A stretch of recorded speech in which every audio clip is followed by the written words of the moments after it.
Чоң рахмат, урматтуу төрага, урматтуу депутаттар.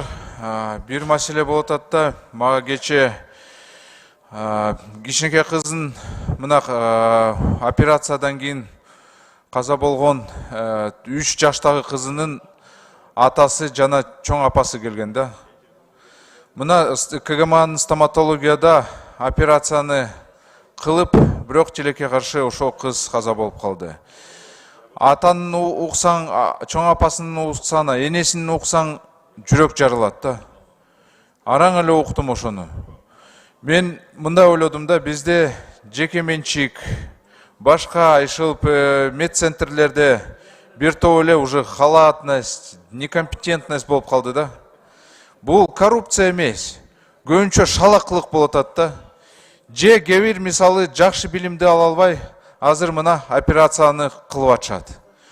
Ошол эле күндө мен ошону өзүм социалдык баракчада жазсам, ошол эле күндө бир мага жаран кайрылып атат да. Ошол эле күндө Меди деген жеке менчик клиникада бир аял жазып атат, менин апам дейт, каза болуп калды операциядан. Жөнөкөй эле операция болчу. Бул ташты, желчный протоктордон алуу боюнча, бул действительно жөнөкөй мындай операция. Даже мына ушундай клиникаларда каза болуп атышат жарандар.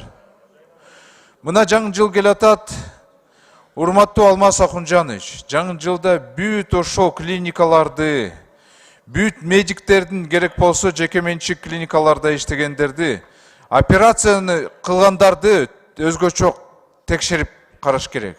Керек болсо переаттестацияны кылыш керек.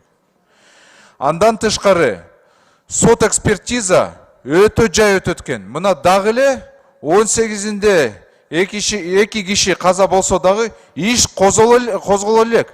Себеби сот экспертиза жыйынтыктар жок дагы эле. Андай болбош керек. Ошол эле күндө же керек болсо бир күн ичинде ушундай сот экспертиза чыгыш керек. Эмне себеп менен кармалып жатат? Мына жарандар илеп атышат, айтып атышат.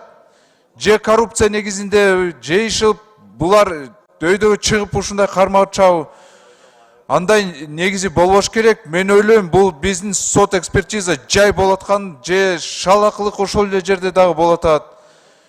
Урматтуу Алмаз Акунжан, суранат элем, сот экспертизаны чыгарып, ошону жарандарга берсеңиздер, иш козготуп, ошол врачтарды камакка алыныш керек. Жарандар жөнүндө каза болбош керек, жөнөкөй операцияны каза болбош керек да. А то биздин медицина таптакыр эле мына төмөндөдү. Бул саламаттык сактоонун тармагында көрсөткүчү.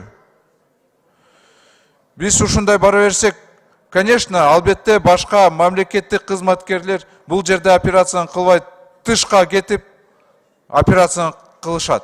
А бирок жөнөкөй жарандар алардын каражаты жок да. Ошон үчүн суранат элем. Ошол медициналык клиникаларды бүт барын текшерип чыккыла. Рахмат. Рахмат, 5-микрофон.